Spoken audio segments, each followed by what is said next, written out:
Chapter 7. The primeval age of the earth and the moon. The creation of Adam and Eve.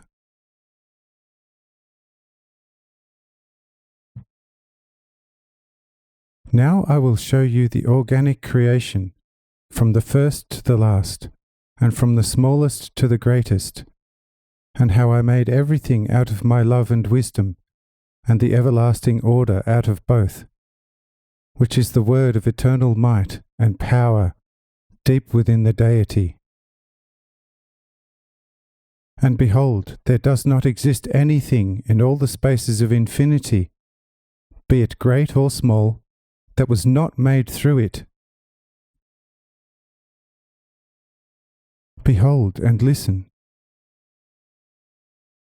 So the earth had come into existence, and there were the moon, the sun, and the stars. But the earth was still bare, and its surface was still like the surface of the sea. Dense clouds were hovering above the waters, extending deep into the dead spaces of the worlds, and the light of the sun was unable to illumine the drop of mercy. The moon was covered by the vapour of the drop, and only in this vapour was the earth born and the moon nourished. And, like a hen sitting on her chicks, the sun was above both of them, with the rays of its light from the warmth of the loving God, maturing the earth and separating the moon from the breast of his mother. Thereupon the dense clouds parted and settled upon the stillness of the poles. The girdle of the earth became freed, and the sun beheld itself in the waters, and the earth gratefully reflected the received light into the vast bosom of the sun, and with wide open eyes watched the moon bathing in the rays flowing from the sun of the grace of eternal love. And behold and listen to this. The earth felt content, for she was filled with the love of mercy, and saw her darling, the moon, revolve briskly around her.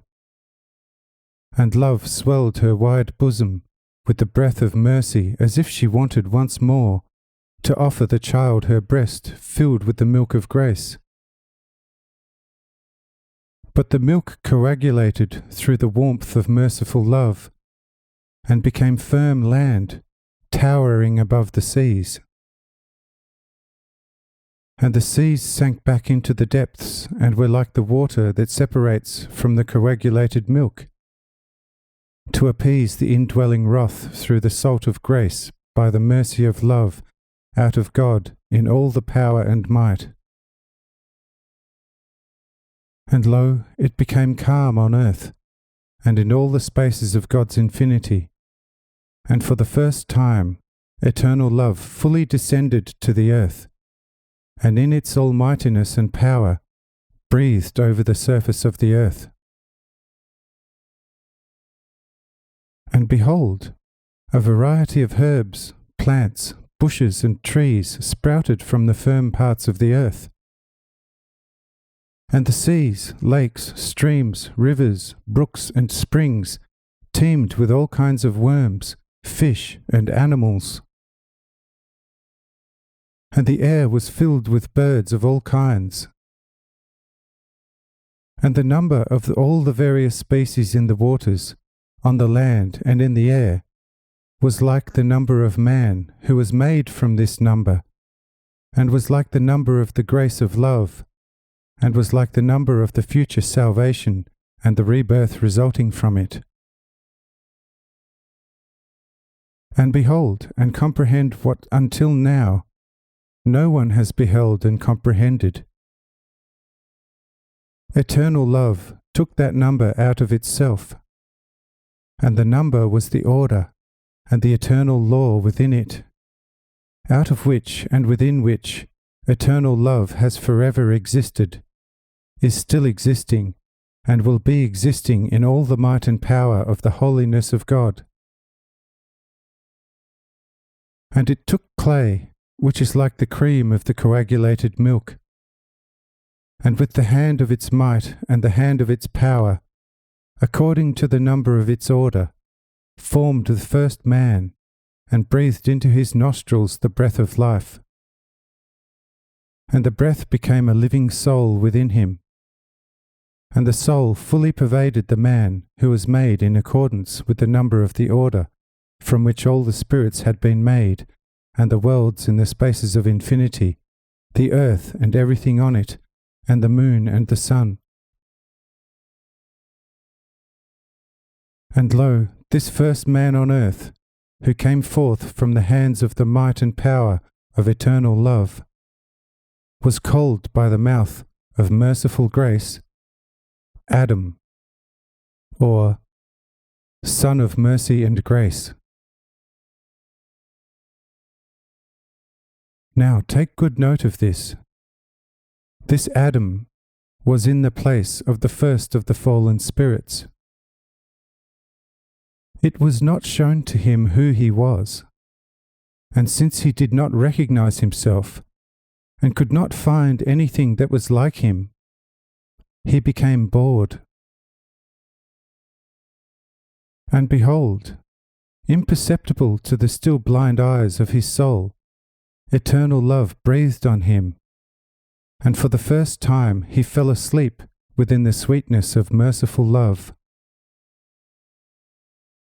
Whereupon merciful love formed in the heart of Adam, as though in a pleasant dream, a figure similar to him, of great charm and beauty.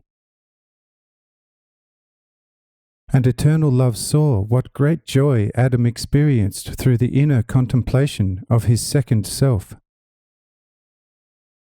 Then merciful love touched him on the side where he had been given a heart, similar to the heart of the deity, for the reception of love and life from the love in God. Thereby it took away his self-love, in order to prepare a dwelling place for itself through the future law of merciful grace, and set the self-love, which gave Adam so much pleasure, outside of him in a material body, and called it Kaiva, or, as you are used to say, Eve. This was in preparation of the deliverance from self-love, and the therefrom resulting rebirth.